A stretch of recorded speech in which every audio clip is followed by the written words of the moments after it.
Good afternoon. It's Monday, the 12th of March 2018, just after 1 o'clock. Welcome to UK Column News.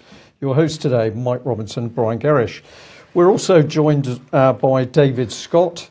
And of course, over the weekend on Saturday in Edinburgh, we had the launch of the Fresh Start Foundation.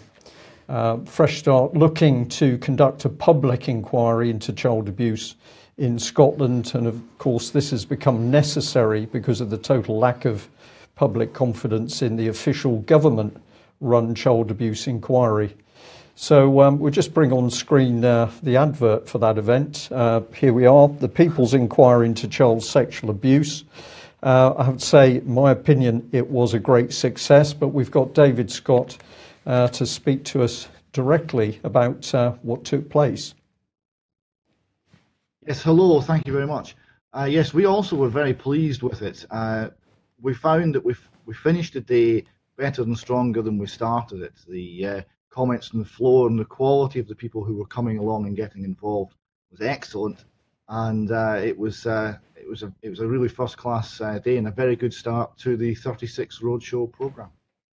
Yes, and David, I had to say it's always an emotional time when you are with people who have been through the system. They're survivors, really remarkable people to have endured what they have.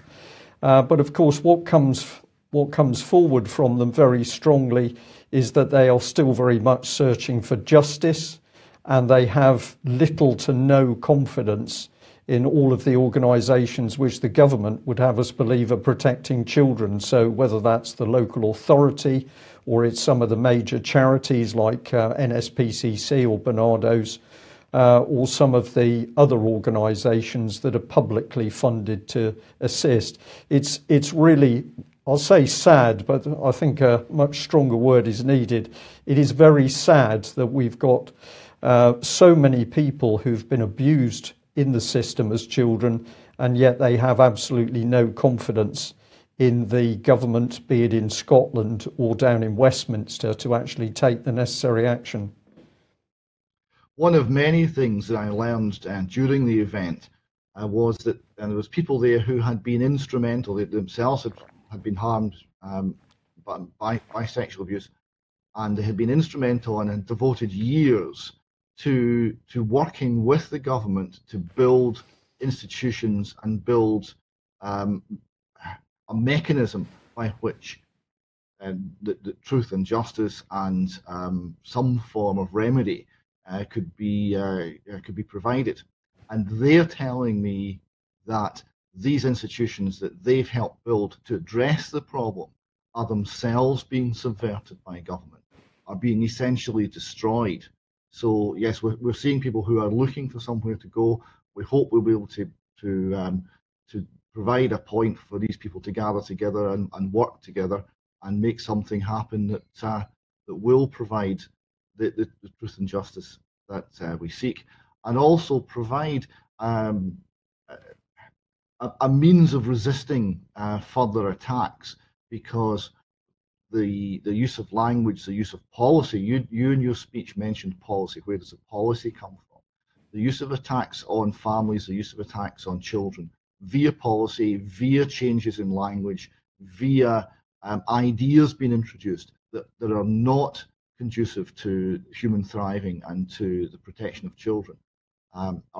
These are one set of the problems we're seeing. We hope to be able to address this as well and provide people with the language and the understanding to fight back.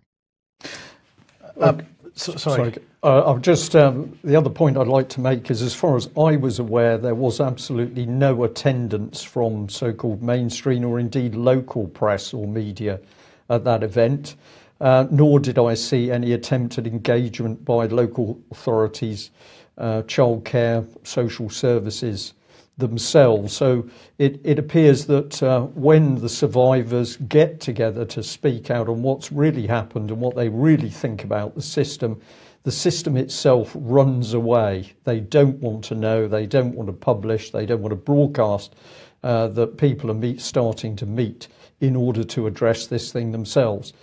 You could also say that's very sad, but I have to say I think it's more sinister than that. I think this is an orchestrated cover-up, there's a blanking of reporting these type of events. Right, so that was on Saturday. The next one, David, is on Saturday the 17th of March, which is next Saturday, and John Wedger will be attending that. That's in Stirling. Details are on screen at the moment, and we'll put the details on the UK Column events page as well on the UK Column website. But David, you were talking about policy a second ago, and where's the policy coming from? You have published this article on the UK Column yesterday. Curiouser and Curiouser, Paedophile Networks and the Children's Rights Movement. This article is already starting to move in terms on social media and so on. Just give us the background to this, because it is a massive story. Yes, Peter Newell, it was reported in the mainstream media, this man, Peter Newell, who was described as a children's rights campaigner, had been convicted of multiple rape back in the 60s. It's a very old case. Like so many of these, it takes a long time to come forward, and he was tried, he was convicted, and he was sentenced to over 8 years in prison. And that seemed to be the story, but it really wasn't. And when people started to say, well, look more closely at this man, he's everywhere. He indeed is. Now we've looked. I suspect we've only got some of his links in this article, but we started off with a look at one of his charities, which was campaigning to end smacking and change the legal position of children. And that was called Children Are Unbeatable. And this was linked to an enormous network of children's charities in the UK. And so huge was this network, so well connected was this man, that the only way we could really describe it was actually to list them. So you see this enormous, the article contains an enormous list of all these interconnected children's charities. And they were all supporting, funding, paying his salary. And of course, this is now a convicted paedophile. But when we looked further, the links went much further than that. They went international, so he was linked to a whole series of international charities. And these tie up all across the globe. He's in Africa, he's in South America, he's in Asia, and then he is also in the UN. And it transpires that this is the man that wrote the handbook to the UN Convention on the Rights of the Child. Now, this is a huge 3-volume work. He wrote it together with his wife. It's still the official line on everything to do with the rights of the child. It's policy in the UN. It is being implemented in Scotland, England, Wales, all across the world, and it was written by a paedophile. In the article towards the end, David, you draw parallels with Kinsey, and it does seem strange that everywhere, when we look at Syria's policy regarding children, we have some pretty dodgy characters involved in formulating that policy. Yes, the policy is coming in, and the policy it strikes people as strange, it strikes people as odd. They notice in schools that, well, we're having these strange forms of education, sex ed, death ed, and all the rest of it, and we feel uneasy about it. And some people are starting to look to say, well, look, when these policies come in, the problems actually get much worse. We didn't have a problem with teenage pregnancy, but now we've got this new education program in, all of a sudden we do. Now, when you start following this back to the individuals that generate this policy, yes, you're quite right. Dodgy is being generous. Yeah. Yes. Well, okay. Well, let's move on then, because the Sunday Mirror here, the headline is Britain's worst ever child grooming scandal exposed. Hundreds of young girls raped, beaten, sold for sex, some even killed. This is Telford in England. It says the rape hell of vulnerable young girls in one town, Telford, went on for a shocking 40 years, the Sunday Mirror can reveal.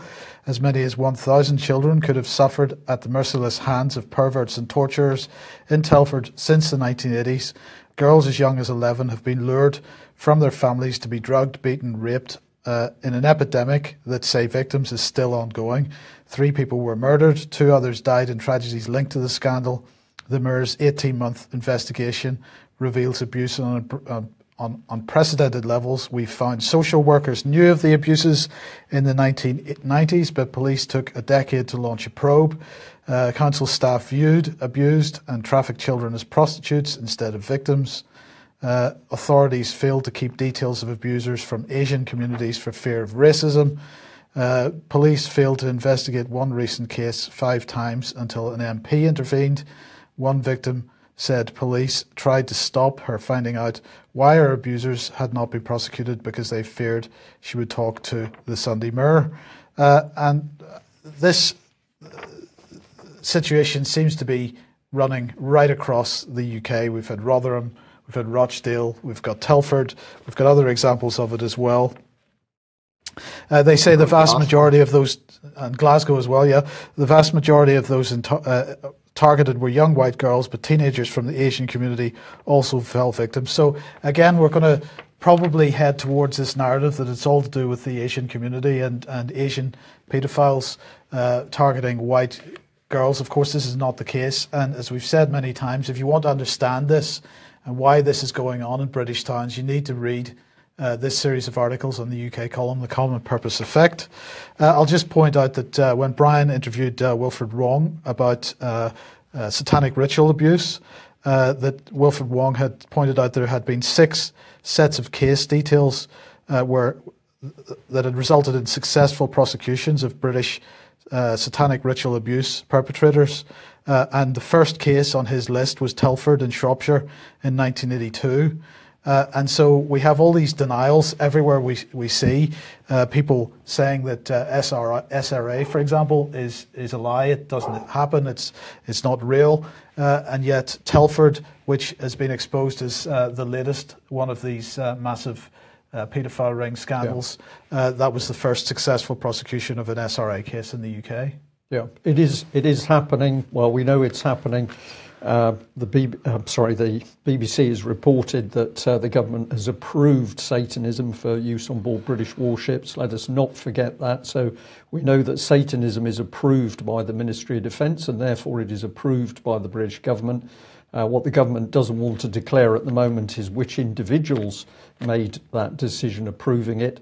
But this is the 6th situation, and we know from survivors themselves how bad this situation is.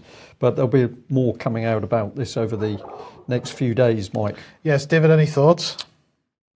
Well, there won't be more coming out from the BBC. You mentioned the BBC there. I was just checking as to what they were saying about Telford. And what they're saying is he was a fine roads engineer, and it's his 250th anniversary, and that's all.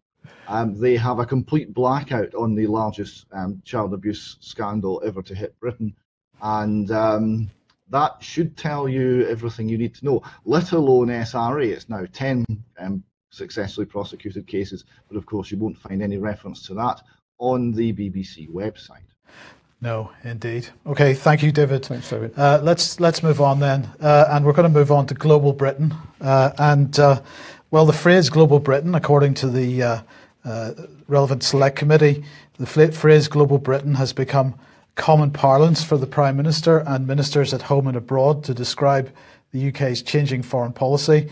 Since June 2016, ministers have been clear that the decision to leave the European Union doesn't mean the UK is bowing out of world affairs. The government wants the UK to remain an active player on the global stage, this is their words, as an outward-looking nation.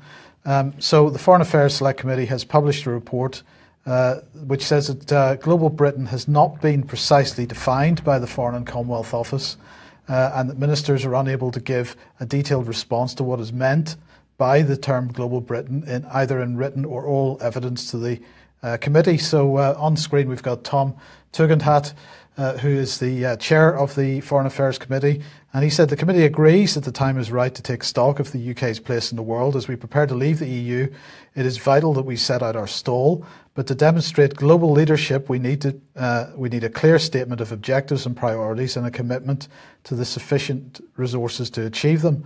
To eliminate confusion, the committee is calling on government to set out what the policy means. We urge the Prime Minister to make a keynote speech in the House. We want to see a single repository for documents, speeches and policy work in the 10 most common languages to help policymakers and public understand government thinking. So this is a spectacular situation, Brian, where this hashtag has been bandied about by Theresa May and every government minister that can possibly can, and nobody knows what it means, not even within the Houses of Parliament. I think this is immensely telling, Mike, because we've been talking about where policy actually comes from in the government. We know that, of course, the Cabinet Office is a key part of it, but we know also that within the civil service there are select policy teams working behind closed doors. And if you are a backbencher, you are simply not part of the club. You're not going to be told what that policy is. And I think maybe some of this is seeping through now that we've got MPs realising they don't even know what their own government is actually doing. And the idea is that they don't, because this is policy developed in secret. Well, absolutely. And of course, policy developed in secret, which is being implemented through the likes of the Commonwealth. Excuse me. So happy Commonwealth Day, Brian, because this is Commonwealth Day.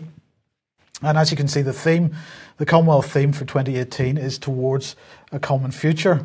Now, the thing about the Commonwealth, of course, is that it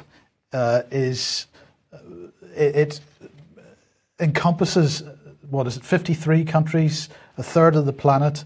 It encompasses the EU, the African Union, the ASEAN countries that they're in. They've got their tentacles into all these various bodies. This is their little promotional video. Across Africa, Asia, Caribbean, Americas, Europe, Pacific, the Commonwealth brings together 53 independent countries. It's fantastic what they're doing, isn't it? So they've published terms of reference. So they are excited about the fact that it is Commonwealth Day and they're celebrating it today. The Queen is at the celebration, as is Prince Charles, the Duchess of Cornwall, the Duke and Duchess of Cambridge, Prince Harry, Meghan Markle, the Duke of York, Princess Royal, Princess Alexandra, the Countess of Wessex, the Duchess of Gloucester. So they're all there this morning to celebrate this. And the little promotional video shows how wonderful it is. Of course, education plays a large part in it. Here we go. Pupils from primary and secondary schools prepare for Commonwealth class this morning to celebrate Commonwealth Day.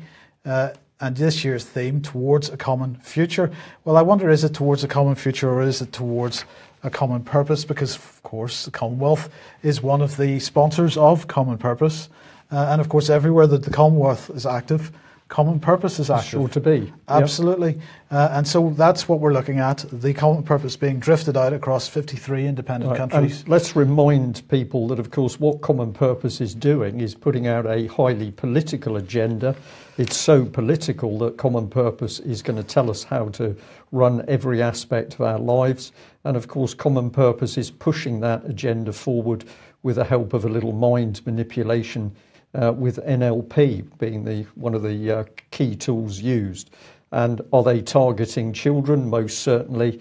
And let's remember, of course, that Common Purpose was targeting youngsters down to the age of sort of 11 with no CRB checks in Sheffield. So this is an immensely dangerous organisation, but fully promoted by the British government. No investigation into Matthew Byrne, paedophile, or James Rennie, a particularly unpleasant young man who was indeed mentioned at the Fresh Start Foundation. So Common Purpose, pretty dangerous, really, politically. Right in the Commonwealth right around the world. But it doesn't end there because we mentioned this last November, but it's taken a step forward. Social impact investing. This is about private money investing in programs that have a major social impact. So last November they had announced a new independent review which was setting out how government and the financial services industry could work together to build a culture of social impact, not just in the UK. It was commissioned by the government and led by Elizabeth Corley, who's chair of Allianz Global Investors. As you could see, well, actually she's vice chair of Allianz Global Investors, and an independent advisory group made up of 60 senior representatives from across the financial industry and social sector. This is the report that they produced in November, Growing a Culture of Social Impact Investing in the UK.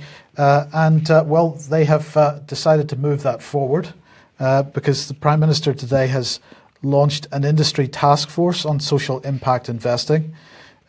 She has asked Elizabeth Corley, again, the Vice Chair of Allianz Global Investors, to lead this industry task force. It's going to progress the recommendations on the Growing a Culture of Social Impact Investing in the UK report, which was published, as we said, last November. Theresa May said the UK is a pioneer in impact investing. Our financial institutions have long recognised the importance of using their investments to generate a positive social impact as well as a financial return. So what have we got here? Hedge funds? And insurance companies. Hedge funds and insurance companies and banking interests are working to really help our lives socially within communities. Absolutely. Yeah. That's absolutely right. And Elizabeth Corley said government has a vital role to play in accelerating the development of UK social impact investing. So it's very encouraging to hear the Prime Minister voice her support for creating a culture of social impact investing in the UK and the work of the task force going forward. Now, of course, this is part and parcel of what we've been talking about, Brian, this change in the relationship between us as individuals and the state, and how the state is starting to draw in private companies, NGOs, charities to jointly develop policy and to jointly implement that policy, and most importantly, to jointly fund that policy. Yeah. It is a hugely dangerous development in the governance of this country, and it is being pushed out through the Department of International Development, through the Commonwealth, into other countries around the world. Immensely dangerous, backed by huge money, but of course also backed by behavioural change, because it's been the British government boasting that its behavioural change programme using applied psychology for political purposes is so successful they've sold that to the United States and to Australia.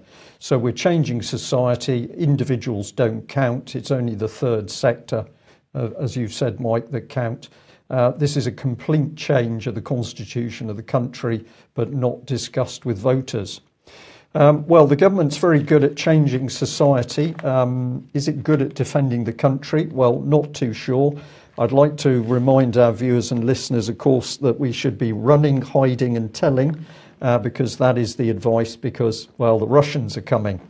Well, the Russians are coming, but the British Conservative government says that Russians are dangerous, they're warmongers, and they're also international terrorists.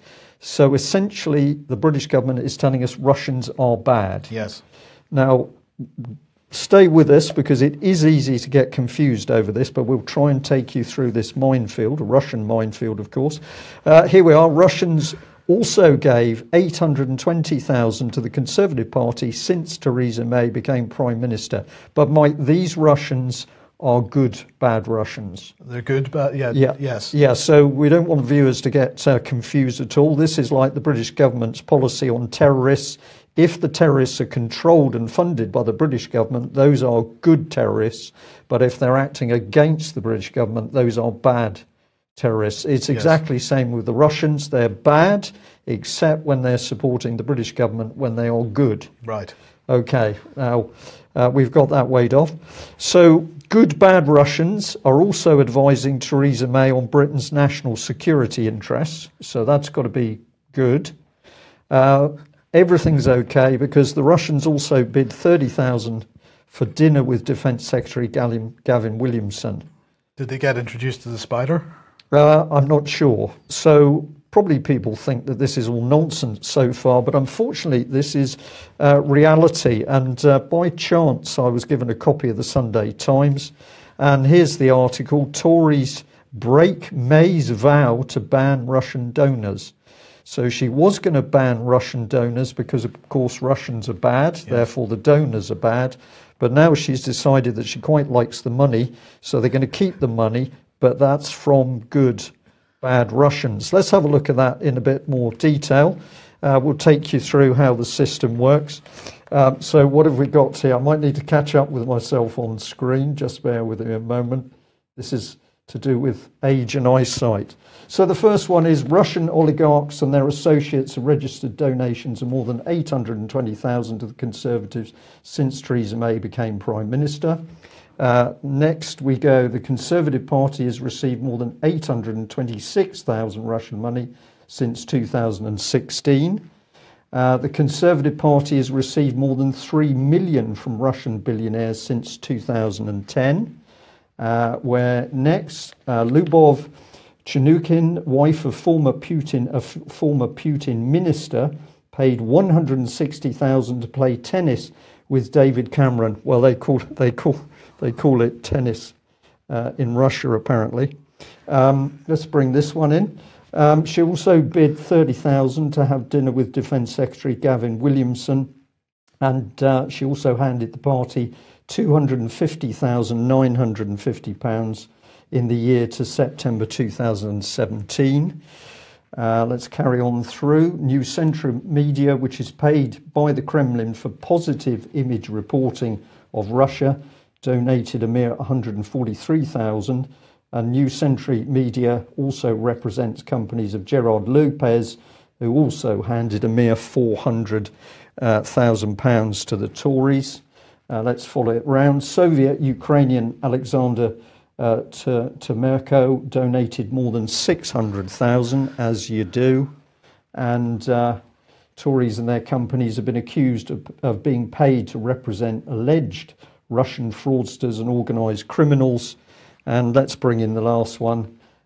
Tories are involved with the pro-Putin Westminster Russian Forum. So this was just part of that Sunday Times article. I think we can see from this, though, Mike, it's quite clear that the Russians are bad, except when the Tories are receiving money from the Russians that Putin threw out because he regarded them as, many of them, as criminals or, in fact, mafia members. Yes. Okay, well, there we are. That's absolutely clear then. Fantastic. Okay, well, something else is clear and being recognised more broadly is that the UK military's credibility is at risk over cuts. This has actually appeared in the BBC. This is Rear Admiral Alex Burton, who's former commander of UK's maritime forces, was talking to the BBC. He said that the UK is in danger of losing its status as a credible military power. The ability to fight and win on the front line is being affected. If you don't spend more on defence than we currently are as a percentage of GDP, then we put at risk the fact that we are currently a credible military power, and from that we put at risk our position on the global stage. What worries me and worried me when I left the front line and was operating in headquarters is that some of the decisions we were making, and potentially over the next 12 months, some of the decisions that will be made will affect the ability to fight and win in the front line. So he said the challenge is ensuring that we're still able to do that, fight and win, not just over the next 12 to 18 months, but that we're able to do that over the next 18 to 20 years, or 10 to 20 years, sorry. So not a mention of the European Union in that, not a mention of PESCO, not a mention of CARD, not a mention of the European Defence Agency or the European Defence Fund. No, they daren't mention it, Mike. They daren't mention it because the moment they mention it, the subject has become real under the media spotlight. And the game at the moment is do not mention anything about EU military unification. You can't mention it because it's too dangerous. Yeah. So, yes. Now, in a couple of months, people will go back to the polls, but apparently not without their ID. And this is being piloted in several local authority areas. 5 local authority areas have volunteered to pilot voter ID as they, along with the Electoral Commission, the Association of Electoral Administrators and a wide number of local authorities as part of a reference group, have been instrumental in designing and shaping how voter ID will work in each area. The voter ID pilots will run in Bromley, Gosport, Swindon, Watford and Woking, and will require voters to present personal identification before using the ballot. The pilots are part of the government's commitment to legislate on voter ID requirements and improve the election process so that our elections are the most secure in the world, apparently. oh, Right? of course, they were described as a banana republic with regard to elections in Birmingham some years ago. Well, the thing is that there is no confirmed widespread voter fraud in terms of people turning up at ballot boxes. The discussion about voter fraud in the last few years, last few elections, has been more to do with what's going on in the background with the count, and particularly with regard to the postal ballot. So perhaps rather than imposing this type of restriction on people, there should be more looking at companies like iDocs and other companies that have allegedly been involved in this type of voter fraud. Yeah. Right. Let's stick with ID. Now, this is a story that we missed in December, but you were given a tip-off over the weekend, Brian. We thought we'd include it. So this is all about veterans who are apparently to be formally recognised with official ID cards. Well, that's not quite what's happening, because if you read on down, what you find is that what's happening is that their driving licences, once they're reissued, are going to be stamped with a capital V, and this is so that they get credit for being veterans, Brian. Yes. Yes.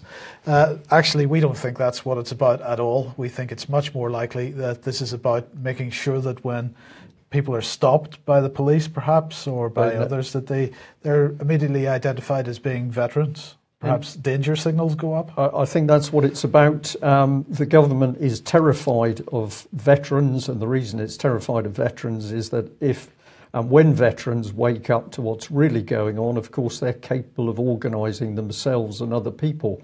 And I believe this is to identify veterans. I think there's about 4 million veterans. Of course, many of them are getting on in life, but the 4 million veterans in the UK who are capable of saying no to the government. So those people need to be identified. This has nothing to do with helping veterans. This is monitoring veterans. And it fits in with the work of Cambridge Analytica, which has been used by the government working with the Conservative Party to trawl through social media by veterans. I think this is very sinister. Well, all of that going on, and we're back on those nasty Russians. Yes. Well, here we are, the Times on Skripal. Theresa May set to hit back at Russia over spy attack. So we haven't actually put forward the evidence yet, which says that this is the Russians, but the media coming out and saying we're going to hit back. I have to say this article amused me greatly because the caption under this wonderful picture is this: military personnel study a diagram of a Salisbury car park as the investigation continues a week after the poison attack. So there's the boys on scene in their chemical warfare suits, and they're having a look at a local newspaper in order to orientate themselves as to where they are in the car park.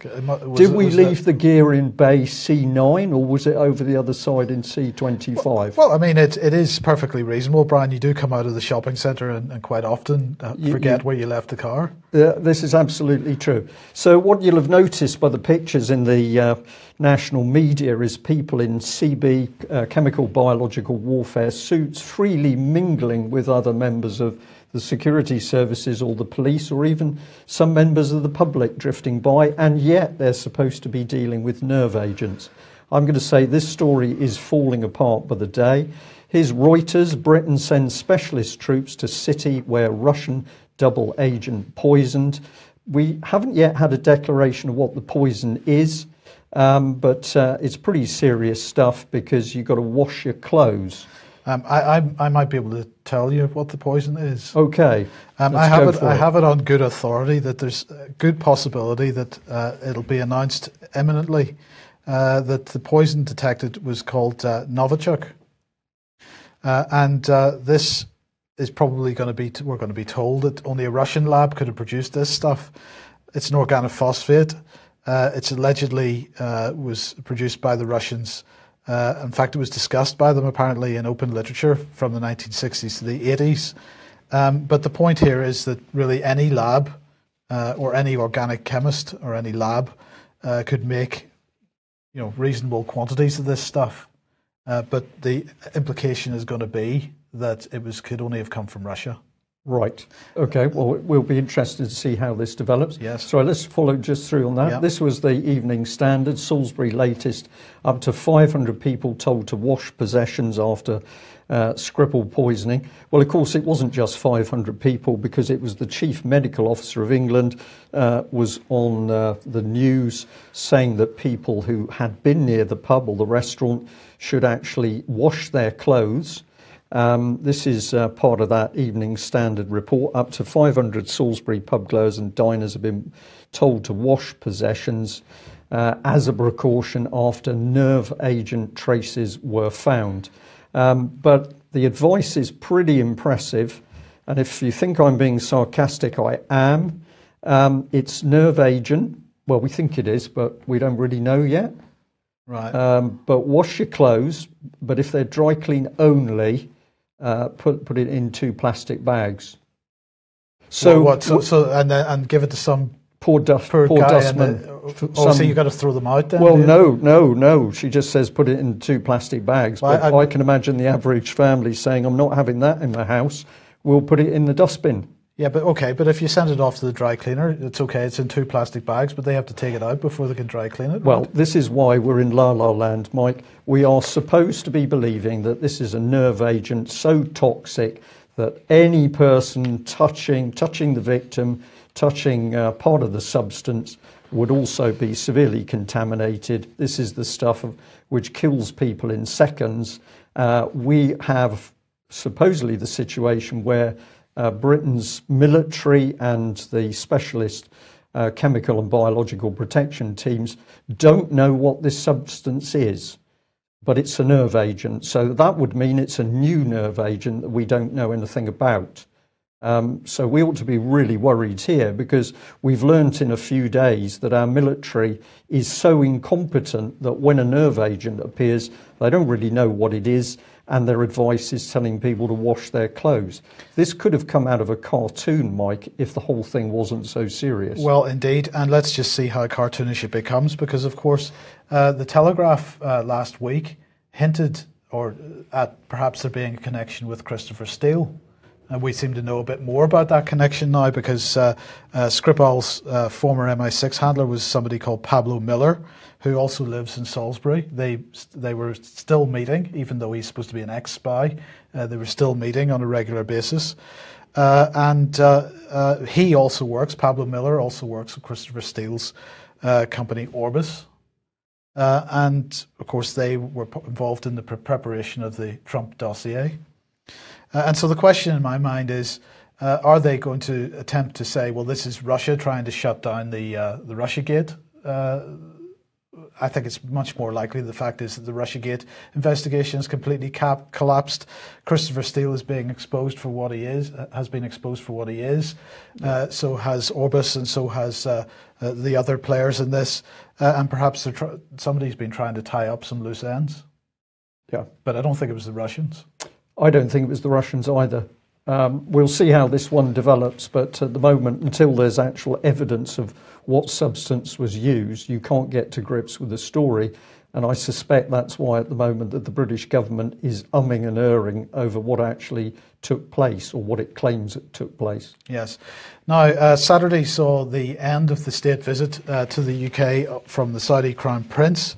Well, Boris Johnson was absolutely excited to have met this gent. The Crown Prince's sweeping reform programme is bringing a positive economic and social changes to the country, that's Saudi Arabia.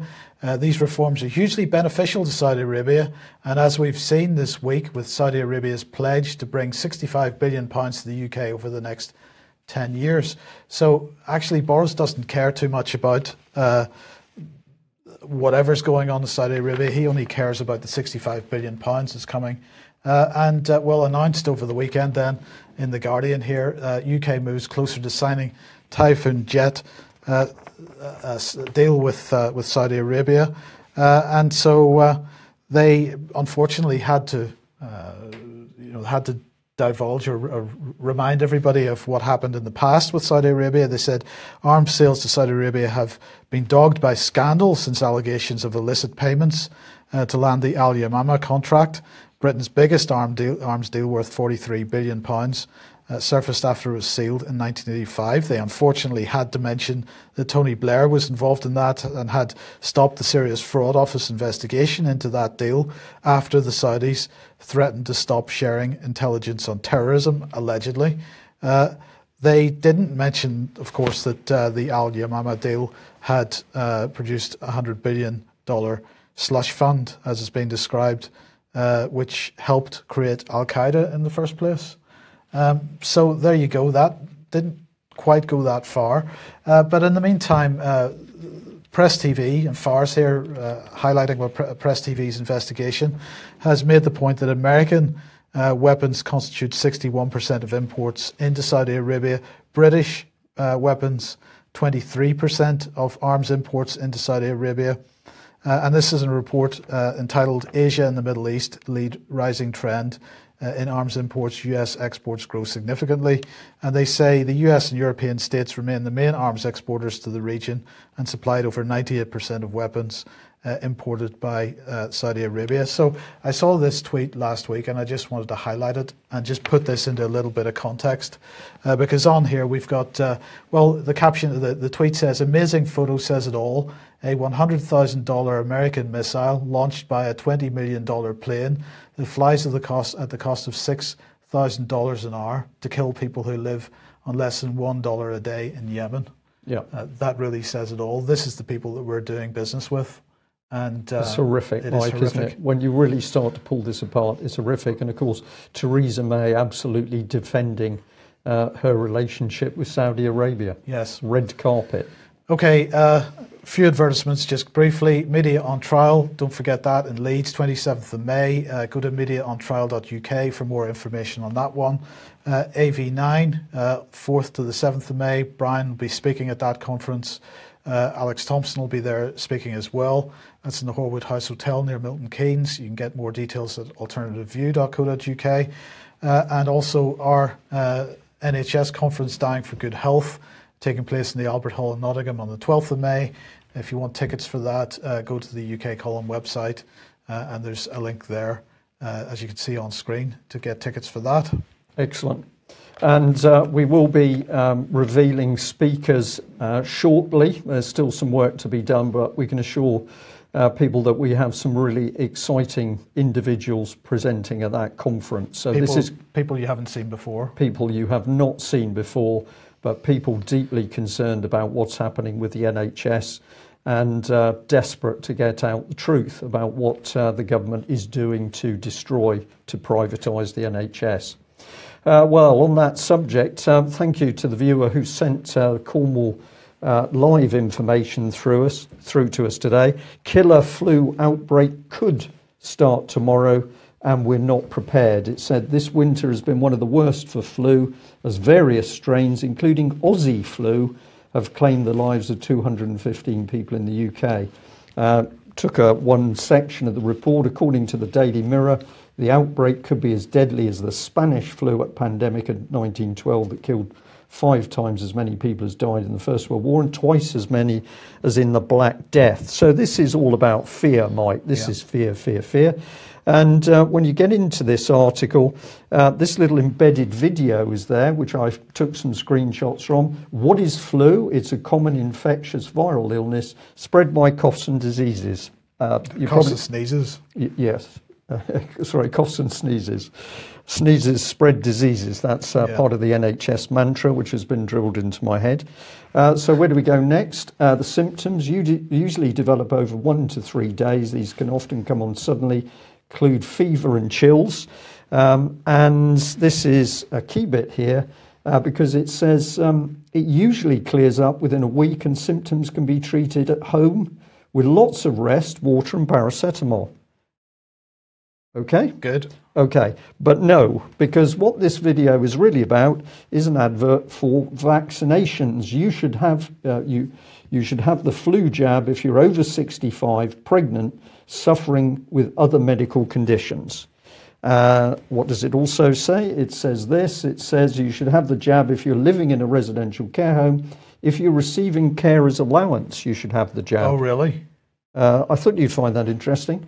And we'll bring the middle one in. The jab is so good because it stimulates your body's immune system to make antibodies to attack the virus, which, of course, we knew that your body does anyway because they've already told you that if you stay at home, you stay warm with lots of rest and water and maybe you want a mild painkiller, paracetamol, it's going to go anyway. Yeah. But you need the jab. Good stuff. So that's all good. We like that.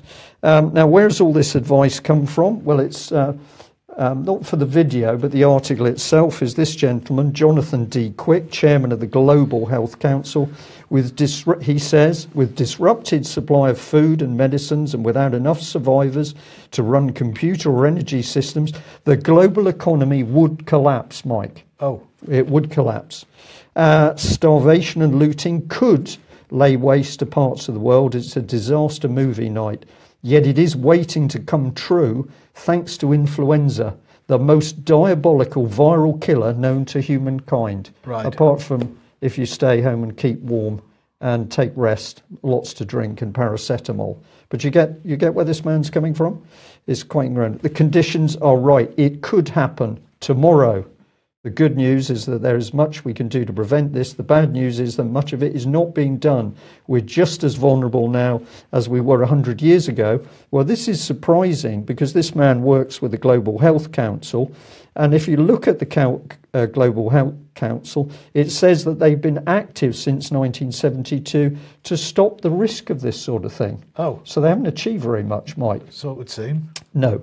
So we'll bring him in again. A global outbreak of a deadly strain of disease, which could begin tomorrow, could kill as many as 33 million people in 200 days, couldn't it? Yes. Right? This is not real reporting. This is not real story. This is a report of a film. Bring in the Telegraph. Scientists put on alert for deadly new pathogen, Disease X. We are to be frightened of Disease X. This is real. However, this year, a ninth mystery pathogen has been added to the watch list for the first time. These diseases pose major public health risks. Further research and development is needed, including surveillance and diagnostics, said the World Health Organization in a statement.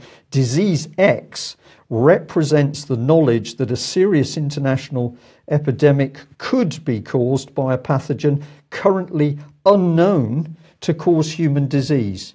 So you should be frightened because something could come that we don't know about at the moment. I'm quaking in my boots. Okay.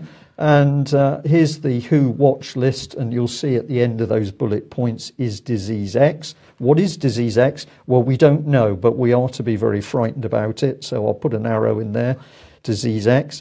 This story produced by this man, Paul Nuki. He is the global health security writer for the Telegraph. Big on fear, beware Disease X, the mystery killer keeping scientists awake at night. And let's bring him in, a bit bigger. Advances in gene editing technology, which make the manipulation or creation of entirely new viruses possible, mean that Disease X could emerge through an accident or an act of terror. No, it could only come from Russia. Absolutely. This is why we work as a team, Mike, because his next statement was this week's brazen use of nerve gas in Salisbury underlines just how far the 100-year taboo on the use of chemical and biological weapons has broken down, and the creation last year in Canada of horsepox, a close relative of the deadly smallpox virus, has highlighted fears amongst experts that Disease X could come out of a renegade laboratory. Right. Okay. So be afraid. This gentleman also mentioned John Arne Rottingham, Chief Executive Research Council Norway, World Health Organization, Department of Global Health and Population. He says history tells us that it's likely the next big outbreak will be something we have not seen before. It may seem strange to be adding an X, but the point is to make sure we prepare and plan flexibly in terms of vaccines and diagnostic tests. We want to see plug-and-play platforms develop which will work for any or a wide number of diseases systems that will allow us to create countermeasures at speed. So that's all good. Here's the article. Here's the man who reported it. Here's some of the experts he used. We then get down to the fact this whole article is supported by the Bill and Melinda Gates Foundation.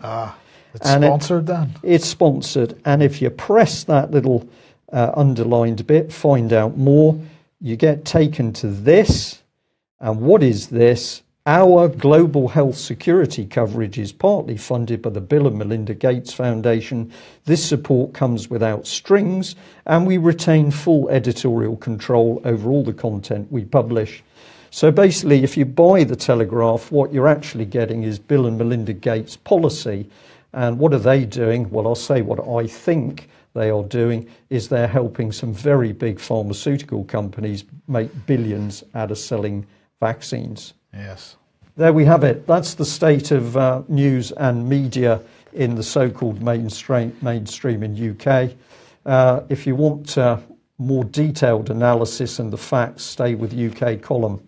Thanks very much for joining us. We will be back at the same time tomorrow. Bye-bye. Bye-bye.